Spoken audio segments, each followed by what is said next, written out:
I'm always struck by the front cover of the New York Times.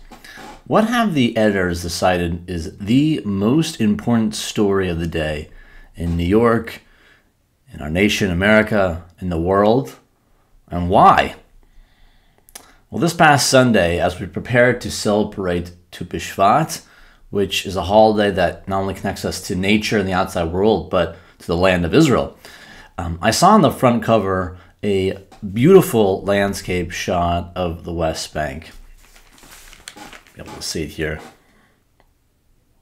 Now, the West Bank in biblical terms, certain Jews may refer to as Judea and Samaria. And on this land, in the photograph, are 3 Israeli soldiers walking away from a destroyed illegal settlement. One night last month, Israeli settlers erected makeshift huts in a place called Or Chaim, and by the morning, the military had demolished them. Now, according to the Times, this apparently is the most important news of the week in the entire world.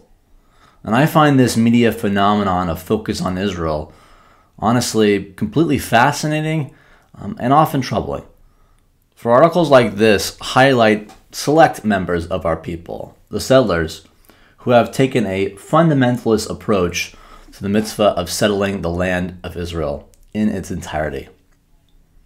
Fundamentalism is essentially the opposite of our ideology as Reformed Jews, particularly violent fundamentalism. In this week's Torah portion, Yitro, we are given the collection of what is often called the 10 Commandments.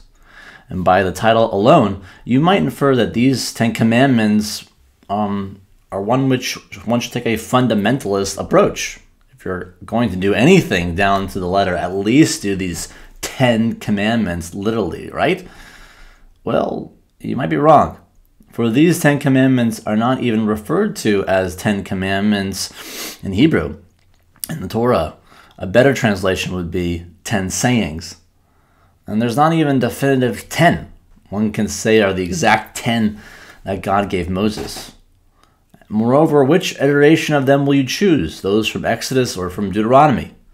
There's a myriad of academic critiques of these 10 commandments or 10 sayings. Yet out of the variations that we have received through tradition, we can still find inspiration. If you take a look at the latest platform put forward by the Reform movement in Pittsburgh in the year of 1999, we characterize mitzvot in the following way, and I quote from this platform: "Through Torah study, we are called to mitzvot, the means by which we make our lives holy. We are committed to the ongoing study of the whole array of mitzvot, and to the fulfillment of those that address us as individuals and as a community.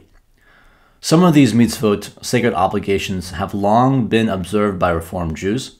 Others, both ancient and modern, demand renewed attention as the result of the unique context of our own times." And my quote there. Now, I recently created a new document for our religious school students, 4th grade and up, called a darkon, which means passport in Hebrew, a guide to keep them thriving on their Jewish journey through their B'nai Mitzvah and beyond.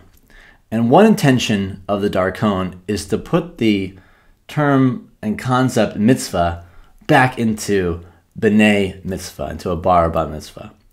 For the mitzvot truly are what differentiate us as Jews in the way in which we live our lives. So I'd like to offer you the same challenge that I offer these students this week in honor of Parashat Yitro when we read the 10 Commandments. What are 10 mitzvot from our tradition that you embrace? How do you find them meaningful? And how do you incorporate them into your life? You may be doing many mitzvot, but are not aware that indeed that is what that they are. So I encourage you to be curious, to reflect on them, and may one mitzvah lead to another in your life, in the lives of those in our community, and the lives of all Israel. And may our community and our movement be an example to our people the entire Jewish people, and how we incorporate mitzvot into our lives to enhance pluralism, success, and peace for all peoples.